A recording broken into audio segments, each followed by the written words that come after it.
રાજ્ય સરકાર દ્વારા ફાગવેલને તાલુકો અને વડુ મથક જાહેર કરવાના ઐતિહાસિક નિર્ણયને આવકારવા માટે ફાગવેલ ખાતે ભવ્ય કાર્યક્રમ યોજાયો।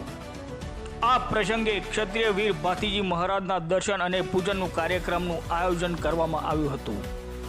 આ કાર્યક્રમના કપડવંજ તાલુકાના બારિયાના મોવાડા સરપંચશ્રી, ખડોલ સરપંચશ્રી, માલાઈ ટાડી બારિયા ભાગના સરપંચ પ્રતિનિધિ, વડોલ સરપંચશ્રી ના પ્રતિનિધિ, વડોલ તાલુકા પંચાયત સદસ્યશ્રી, માલાઈ ટાડી તાલુકા પંચાયત સદસ્યશ્રી, ઠાસરા તાલુકા ખડગોદરા સરપંચશ્રી, ભાટવાસણા સરપંચશ્રી સહિત ફાગવેલ સરપંચશ્રી, ફાગવેલ જિલ્લા સદસ્ય શ્રી, ફાગવેલ તાલુકા પંચાયત સદસ્યશ્રી ઉપસ્થિત રહ્યા હતા।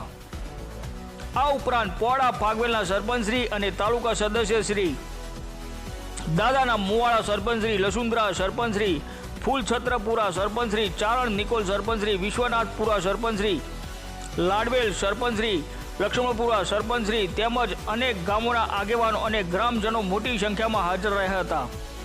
બધા જ પ્રતિનિધિઓએ એક જ સ્વરે જણાવ્યું હતું કે ફાગવેલને તાલુકો અને વડુ મથક જાહેર કરવો એ સમગ્ર વિસ્તાર માટે વિકાસનો નવો અધ્યાય છે।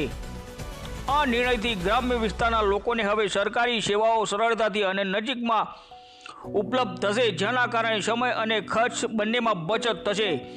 કાર્યક્રમ દરમિયાન જય વીર ભાતીજી મહારાજના ગગનભેદી નાદ સાથે ફાગવેલ તાલુકો જાહેર થવાના નિર્ણયને ખુલ્લે આમ આવકારવામાં આવ્યો હતો। સમગ્ર વાતાવરણ ઉત્સાહ અને ગૌરવ અને વિકાસના સંકલ્પથી ગુંજી ઉઠ્યું હતું। રિપોર્ટર નવદીપ રાવલ, ખેડા, ફાગવેલ।